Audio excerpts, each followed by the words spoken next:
दोस्तों नमस्कार। आज सुप्रीम कोर्ट ने जो जजमेंट दिया है, इससे शाहबानो का जो पुराना केस था राजीव गांधी के टाइम का, वो यादें ताजा हो गई। मुद्दा बहुत सिंपल था। अगर एक मुस्लिम महिला को उसका पति तलाक दे देता है तो क्या उस महिला को अपने जीवन यापन के लिए मेंटेनेंस मांगने का अधिकार है या नहीं? सवाल बहुत सिंपल है। इंसानियत के नाते कोई भी ये बोलेगा कि भाई देखिए, अगर महिला है और उसके पास कोई साधन नहीं है अपनी जीविका के लिए और आपने उसको डाइवोर्स दे दिया, तलाक दे दिया, तो वो कहाँ जाएगी? तो जिम्मेवारी तो आपकी है कि आप उसका मेंटेनेंस दें। भारत का कानून भी यही बोलता है। लेकिन मुस्लिम नेताओं का ये कहना है कि देखिए, इस तरह की कोई प्रथा मुस्लिम समाज में नहीं है। महिलाओं को हम लोग, मैरिज जो होता है वो एक कॉन्ट्रैक्ट होता है और कॉन्ट्रैक्ट में एक लिमिटेड पीरियड तक ही हम उसको मेंटेनेंस दे सकते हैं और उसको वो इद्दत बोलते हैं। बहुत ही इंटरेस्टिंग इशू हुआ था शाहबानो के केस में, बहुत राजनीति हुई थी और आज तक हो रही है। और आज जो सुप्रीम कोर्ट का जजमेंट है, मुझे लगता है सेक्युलर लोगों के लिए इस जजमेंट से मुसीबतें खड़ी हो जाएंगी। जो महिला के हक की बात करते हैं उनके लिए मुसीबतें खड़ी हो जाएंगी अगर वो लॉजिकल नहीं सोचते हैं, और खासकर अगर वो माइनॉरिटी पॉलिटिक्स की बात करते हैं। लेकिन आज का जजमेंट महिलाओं के हित में है, मुस्लिम महिलाओं के हित में है, ये हमें मानना पड़ेगा। ये पूरा जजमेंट क्या था, शाहबानो का केस क्या था, ये दोनों बातें मैं आपके सामने रखने वाला। इसीलिए इस हिस्टोरिकल केस को समझना जरूरी है और ये भी समझना जरूरी है कि आफ्टर ऑल सेक्युलर राष्ट्र में महिलाओं को आप धर्म की आड़ में किस तरह से प्रताड़ित करेंगे, ये लॉजिक समझ में नहीं आता है। एक तरफ तो हम कहते हैं हम सेक्युलर है, हमें सेक्युलर होना है, लेकिन जब महिलाओं के हक की बात आती है तब आप उस सेक्युलर कानून को दरकिनार करके अब आप कहते हैं नहीं, यहाँ पे मुस्लिम कानून लगेगा। ये बात समझने में बहुत दिक्कत होती है। इसीलिए दोस्तों, इस वीडियो को शेयर करिए, इस चैनल को सब्सक्राइब करिए। आज का किस्सा बहुत इंटरेस्टिंग है। दोस्तों, अगर आपको पता हो कि राजीव गांधी के टाइम में एक शाहबानो का केस हुआ था और केस में मुद्दा ये था कि जो महिला है जिसने अपने पति से तलाक ले लिया या उसने तलाक दे दिया, वो अपने जीवन यापन के लिए कहाँ जाए।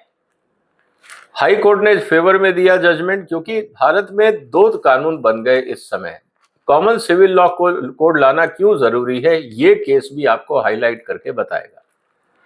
एक है सीआरपीसी, उसकी धारा है 125। हालांकि वो 1 जुलाई से कानून बदल गया है, लेकिन उसका प्रावधान है नए कानून में भी। सेक्शन 125 में ये कहा गया था कि किसी भी महिला को अपने मेंटेनेंस का पूरा अधिकार है अगर उसका पति सक्षम है और उसका, जिसको कहते हैं कि उसके पास प्रचुर मात्रा में संसाधन है, जैसे वो अपनी लाइफस्टाइल मेंटेन करता है, तो उसको अपनी डाइवोर्स वाइफ को भी मेंटेनेंस देनी होगी ताकि वो भी अपनी लाइफस्टाइल को मेंटेन कर सके। आप साथ नहीं रहते वो अलग बात है, लेकिन आप डाइवोर्स करके अपनी जिम्मेवारी से भाग नहीं सकते। आपको बच्चों की भी जिम्मेवारी लेनी होगी, और महिला अगर कोई आपकी बेटी है, जब तक वो वयस्क नहीं हो जाती तब तक आपको उसकी जिम्मेवारी लेनी होगी। और अगर कोई ऐसा व्यक्ति है जो मानसिक रूप से विकलांग है या मेंटल इलनेस का शिकार है, उसकी जिम्मेवारी भी आपको उठानी होगी। ये भारत के कानून है और लॉजिकल है। लेकिन साथ ही साथ भारत में जब ये राजनीति हुई, सुप्रीम कोर्ट ने एक जजमेंट पास किया, एक शाहबानो का केस आया था और उसमें ये कहा गया था कि देखिए, हमारा जो कानून है वो ये कहता है कि ऐसा प्रावधान मुस्लिम समाज में नहीं है, क्योंकि हमारे यहाँ शादी जो है वो कोई जन्म जन्म का साथ नहीं है। हमारे यहाँ तो कॉन्ट्रैक्ट होता है, जब हम चाहें इस कॉन्ट्रैक्ट को खत्म कर सकते हैं और अगली शादी करने का अधिकार भी महिला को है। तो हम ये नहीं कह रहे कि आप अगली शादी या किसी और से शादी नहीं कर सकते, लेकिन जब तक उसकी शादी नहीं होती, अब शादी पहले पुरुष से तलाक लेके दूसरे पुरुष की शादी के बीच में मुस्लिम कानून में या समाज में एक प्रथा है जिसको वो इद्दत बोलते हैं। इद्दत का मतलब ये होता है कि अगर पुराने पति से या पिछले पति से अगर वो प्रेग्नेंट है और नए पति से वो शादी कर लेती है, तो ये कंफ्यूजन होगा कि ये बच्चा किसका है। मैं बायोलॉजिकल रीजनिंग आपको सिंपल बता रहा हूं। इसीलिए ये कहा जाता है कि करीब 3 महीने का वेटिंग पीरियड है कि अगर महिला प्रेग्नेंट है तो आपको 3 महीने में पता लग जाएगा कि वो प्रेग्नेंट है। तो ये पता लग जाएगा कि जो बच्चा है वो पुराने पति से है, नए पति से नहीं है। इसीलिए 3 महीने तक जो महिला जब तक अगली शादी नहीं करती है, उस पीरियड में मेंटेनेंस का खर्चा पुराना पति देगा। ये कानून है। उसके बाद पुराने पति की जिम्मेवारी नहीं है, पत्नी अपनी जिंदगी खुद निभाले। ये जो सवाल था, इसको लेकर शाह बानो का जो केस था वो गया हाई कोर्ट। उन्होंने जो धारा 125 है उसके तहत ये कहा कि भाई मेरा तो हक बनता है, और उस समय हाई कोर्ट ने कहा बिल्कुल सही है। और आपको शाह बानो को, जबकि शाह बानो का जो पति था वो खुद भी वकील था इंदौर में, उन्होंने कहा जी, और 72 साल की उम्र में उनको डाइवोर्स कर दिया और एक यंग लड़की से शादी कर ली। उन्होंने कहा मैं 72 साल की उम्र में कहाँ जाऊंगी, मेरा जीवन यापन कैसे होगा। वो हाई कोर्ट गई, क्रिमिनल केस किया, और उसके बाद हाई कोर्ट ने यह कहा कि नहीं, ये बात बिल्कुल सही है, आपको मेंटेनेंस देना होगा। अपील हुई सुप्रीम कोर्ट में। सुप्रीम कोर्ट ने हाई कोर्ट के जजमेंट को एंडोर्स किया कि बात सही है कि आपको ये जो हाई कोर्ट ने कहा है मेंटेनेंस देनी है तो आपको देनी होगी। जब ये सब हुआ तो उस समय कांग्रेस की सरकार थी, राजीव गांधी की सरकार थी। तो हमारे जो सेक्युलर नेता हैं, इन्होंने हो हंगामा किया और एक कानून पास कराया, और कानून में ये प्रावधान डलवा दिया, और उसका नाम क्या दिया गया, उनका नाम ये दिया गया कि Muslim women protection of right on divorce act. Muslim महिला का जो डाइवोर्स है, उसके डाइवोर्स के बाद उसके हक क्या होंगे, इसको कहा गया। और बड़े सफाई से अंग्रेजी में ये लिख दिया गया कि जो उसका सेक्शन 3 है, उसमें reasonable and fair provision and maintenance to be made and paid to her within the iddat period by the her former husband.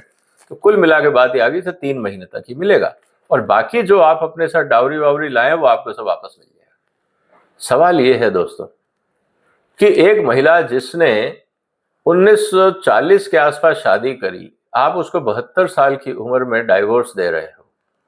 मान लीजिए कि उस समय वो जो भी चीजें लाई होगी उसकी कीमत 25 रुपए, 100 रुपए, 200 रुपए होगी। आज उसकी कीमत क्या होगी?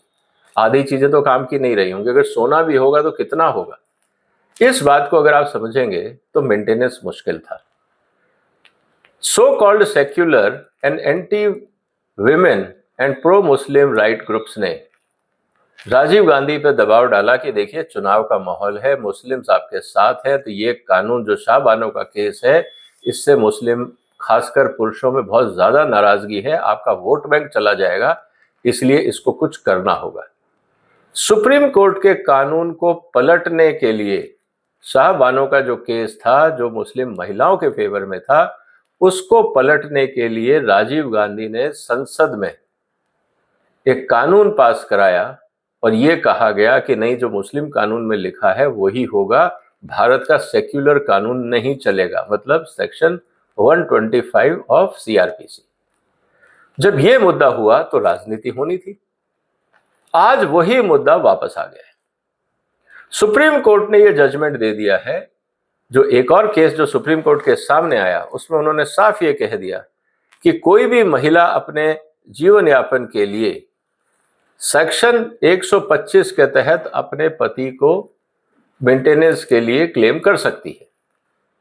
अब जो मुस्लिम पक्ष की तरफ से जो वकील थे, उन्होंने कहा कि देखिए एक अलग से कानून बना हुआ है, जब महिलाओं के मेंटेनेंस की कानून की बात आती है तो आप ये नया धारा जो आपके सीआरपीसी की, आप वो कैसे लगा सकते हैं। इस पर सुप्रीम कोर्ट ने एक बहुत अच्छी टिप्पणी करी कि देखिए जो सेक्युलर कानून है वो रिलीजियस कानून से ऊपर माना जाएगा। इसका मतलब जो आपका सीआरपीसी है वो सेक्युलर है, क्योंकि उसमें धर्म जातिवाद की कहीं बात नहीं है, उसमें तो क्राइम की ही बात है और आपके राइट्स की बात है। लेकिन जो आपने Muslim women maintenance protection act जो बनाया आपने, उसमें तो आपने बकायदा महिलाओं को अधिकार नहीं दिए। इस पे सुप्रीम कोर्ट ने कहा कि हम ये मुस्लिम महिला पे छोड़ते हैं कि वो कौन से कानून का सहारा लेकर अपने हित की बात करना चाहती है। ऑब्वियसली जो सेक्युलर कानून है सीआरपीसी की धारा 125 वो मुस्लिम महिलाओं के हित में है, उनके फेवर में है। तो अब सुप्रीम कोर्ट का ये कहना है कि देखिए आप मुस्लिम हो या कोई भी हो, आपको महिलाओं को उनका जो मेंटेनेंस बनता है, जो वाजिब बनता है वो आपको देना होगा। यहाँ पे जो सेक्शन 3 है, जो Muslim women protection of right on divorce का जो कानून 1986 में राजीव गांधी की सरकार ने बनाया, ये ऑप्शन मुस्लिम महिलाओं पे हम छोड़ते हैं। हम ये नहीं कह रहे कि वो कानून गलत है या संसद ने उसको पास नहीं किया, पास किया है, लेकिन अब ये चॉइस है मुस्लिम महिला की कि वो किस रास्ता अपनाती है। अब सवाल ये आ गया दोस्तों कि अब कोई भी सेंसिबल व्यक्ति, कोई भी मुस्लिम महिला जिसको प्रताड़ित किया जाएगा, डाइवोर्स दिया जाएगा, तो वो कहाँ जाएगी? वो उसी कानून में जाएगी जहां उसका हक का प्रोटेक्शन होता है, उसके हितों का रखाव बचाव होता है। तो क्या वो इस तरह के पॉलिटिकल कंपल्शन में बने हुए सेक्युलरिज्म के अगेंस्ट जो कानून है उसमें जाएंगी? इसीलिए आज ये बात दोबारा मैं दोहराता हूं कि इसीलिए यूनिफॉर्म सिविल कोड जरूरी है इस देश में, क्योंकि महिलाएं सब बराबर हैं, वो भी भारतीय नागरिक हैं। तो हिंदू महिला को उसका अधिकार सीआरपीसी 125 के तहत मिले और मुस्लिम महिला को ना मिले, क्या ये लॉजिकल है? सवाल आज यहां आ जाता है। इसीलिए मैंने कहा कि जो लोग अभी तक सेक्युलरवादिता का पाठ पढ़ाते थे और जो ये कहते थे हम महिलाओं के हक की बात करते हैं, हम चाहते हैं हिंदुस्तान सेक्युलर हो, तो क्या अब वो इस जजमेंट का विरोध करेंगे? कई चेहरों के ऊपर से नकाब हटेगा और ये मौका रहेगा बीजेपी को अपनी बात साबित करने का कि देखिए ये सेक्युलरिज्म के नाम पे ढोंग हो रहा है। और ये चीज जो सो कॉल्ड सेक्युलर नेता हैं और जो मुस्लिम पक्षधर हैं, अब उन पे सवाल आएगा। और इसीलिए मैं बार बार कह रहा हूं, इससे बहुत इंपॉर्टेंट बात जो सामने निकल के आती है वो यही आती है कि देखिए आप इस समय जो मुस्लिम महिलाएं हैं उनके हक की बात करिए, वो भी हिंदुस्तान की नागरिक हैं और जो राजीव गांधी ने कानून अंडर पॉलिटिकल कंपल्शन बनाया था उसको वैलिड नहीं माना है। अब देखना यह है कि जो स्यूडो सेक्युलरिज्म की पॉलिटिक्स हिंदुस्तान में होती है, अब वो नेता क्या रुख बनाते हैं। दोस्तों इस वीडियो को शेयर करिए, इस चैनल को सब्सक्राइब करिए, क्योंकि ये बहुत इंपॉर्टेंट माइलस्टोन है। सेक्युलरिज्म और यूनिफॉर्म सिविल कोड की डिबेट अब और तेज होगी। आपको क्या लगता है, क्या साहबानों के केस में जो राजीव गांधी ने कानून बनाया था, क्या वो मुस्लिम महिलाओं के हित में था?